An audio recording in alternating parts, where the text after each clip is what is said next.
Sergeant Mike Farr, F-A-R-R, Denver Police Traffic Investigations Unit, Day Shift Supervisor. We're here today to provide an update to the media and to the public in regards to a hit-and-run collision that occurred last night in the city and county of Denver. At approximately 9:53 p.m., officers from District 1 were alerted to an auto pedestrian crash in the 700 block of East 48th Avenue. That's near the intersection of 48th and Clarkson, where a vehicle had run from the scene. However, a pedestrian was declared deceased.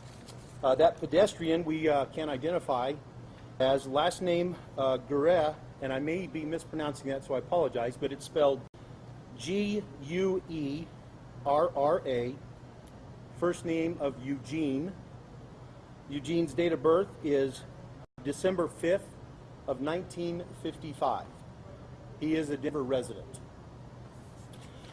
We are still attempting to nail down the details of why Eugene was in the area and why the vehicle was in the area. We did put out an alert last night that we were looking for a late 80s to mid-90s white Chevrolet pickup truck, and a Medina alert was issued shortly thereafter.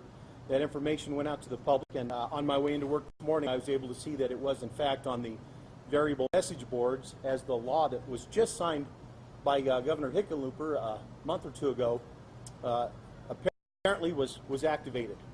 The information we had at the time indicated that a partial license plate number of IFQ was included in that description. I'm able to report to you that detectives are on the scene of a location in District 2 right now where they are checking out a tip that was received. A white pickup truck is being explored. It is believed to be the truck that was involved. The damage on the truck does fit, and I was prepared to provide that license plate number to the press, and I left it on my desk and didn't bother to bring it over with me. So I can provide that at the end of this press conference. So we believe we have located the vehicle in the District 2 area of the Denver City, County of Denver. The vehicle does have damage on it that corresponds with what we're looking for. We did provide a diagram of the collision dynamics. What we know is the vehicle was actually backing down 48th Avenue, struck a trailer that was parked at the side of the road. That trailer was then forced into a front of a truck that was parked behind it, causing damage to both the trailer and the truck, again, both parked and unoccupied. The vehicle then either struck or somehow or another came into contact with the pedestrian. We're still exploring how that dynamic occurred. Ran then northbound on Clarkson from 48th Avenue out of the area.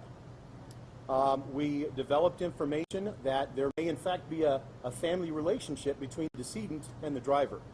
So while we have not been able to confirm that, that is the direction that we're going. At this point, we don't have a name of a driver to provide you. Once we do develop a person of interest, we will supply that information. Obviously, locating the vehicle and hit and run is only one part of the equation. The other part of the equation, of course, is identifying and then determining if charges exist to charge a driver. So that's where we're at with this investigation. We believe we've recovered the vehicle. We're ready to announce that and bring the Medina alert down. We do consider the Medina alert a useful tool. At this point, we believe the Medina alert can be discontinued for this case. Can I take any questions? There was some delay in getting the Medina alert out on the sign. Can you explain what happened? Well, I can't, because I don't know what time the signs were activated. That's our partners at CDOT do that. So the process is simply this. As we go to investigate a collision, we determine if there's sufficient information to share with the public. Clearly, if we just get a dark-colored SUV, that's not of useful in Colorado. We have so many of those. However, with this, a white pickup truck with a partial plate number, this now gives me the ability to narrow that information down. So first of all, I as a supervisor have to go to the scene, confirm what we know. Once I'm able to dial in the information, and I decide that the Medina alert is going to be a tool to use, I notify our radio room and our PIO's office. At that point, that information is disseminated out to the traffic section of the city as well as the state, so CDOT.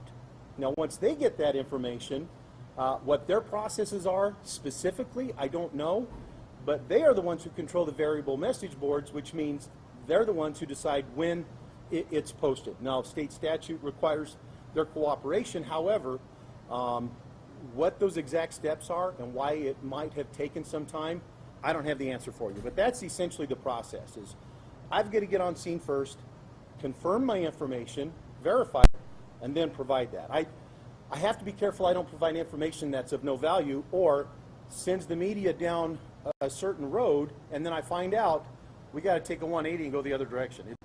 It's easier for me to put out correct information, even though it may be minimal, as opposed to putting out information that I have that's not confirmed and decide that's incorrect. I have to pull it back and then revise that. And CDOT said they got that information at 1:45 in the morning. Okay. So is that kind of is that a normal time period? I don't know. This is the first time we've done it under state statute, so we'll see, is unfortunately the answer I have to provide on that. Quite frankly, we'll have to determine, was there a breakdown? Since this was the very first one that I'm aware of, if you're aware of any other, then I'd certainly be interested in hearing that. But this is the first time we've used it on a statewide basis. So the fact that I woke up this morning to the very early morning news and saw it myself on the news, I felt very encouraged by that, to be quite honest with you. So, Was the tip a result of the Medina alert, or did the tip come in separate? because, as I've stated, that there may have been a family relationship between the decedent and the driver, it's hard to determine unless folks actually specifically say, I came forward as a result of the Medina alert. It's hard to say, did they come forward because they were doing the right thing, because they knew intimate knowledge? Hard to say at this point, but But have the truck been stolen, or as far as we know, no. what about, you said you were investigating the reasons why both the pedestrian and truck were there. Have you been able to come up with any, I guess, legitimate reasons for why they both were there? Yes. And not ready to talk about that yet, but there can be legitimate reasons for that truck and that party to be there that night, yes. Do you think any evidence the two parties may have come together? That's going to be part of the ongoing investigation now, and one of the questions we'll have to answer. Don't know the answer to that right now. What's the name of the salvage yard? I don't know. There's a number of yards up there, and I don't have the information on which one specifically they were coming from. So Did any of the parties work there? I don't think so. Was the salvage yard open at the time of the No. My understanding is a person who had legitimate reason to be there, either some association with the business, was moving some items, and so we don't have any reason to believe that it was a theft situation, if that's perhaps what you're wondering. At this point, we don't have any reason to believe that's the case. Are you working a warrant where the truck was found? The truck was located in a public area, so a warrant to recover it is not going to be necessary.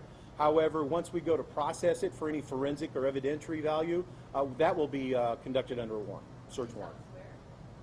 It's in the District 2 section. That's my understanding. It's near 47th and Race, but I don't know how near. That's I sent detectives out the door running, so we're trying to move on this pretty quickly. Is it possible that this was maybe, the actual running over was like an accident? I mean, is it Yes. together the scene is up? Can you kind of walk us through what you kind of tell me about what you think might have happened? Certainly, going to be tough to give you information now, but we understand that there was, for whatever reason, the pickup truck driver decided it was time to leave the area and may not have known where the pedestrian was at. And so as a result of that, there was contact and the injury occurred.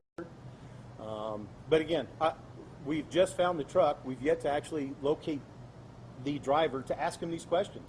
So From the damage, though, can you tell, would it have been probably obvious to the driver that he had hit somebody at least? yes, And just to clarify, you're saying, at least he hit something. We'll say that. As you've seen on the diagram, there's a trailer that was pushed into a truck. I don't believe you could. Certainly, you would have known that you hit something. Now, whether a human being was part of that, don't know.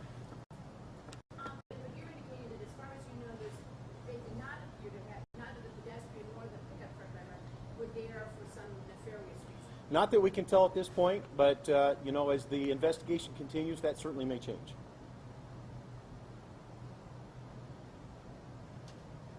If that's it, I'll conclude this. You have the diagram. You have the paper copy of the Crime Stoppers. I'll make sure that Sonny has an electronic copy of the diagram so that you'll have that. It's in a PNG format, so it should be a simple format for you to broadcast. Thank you.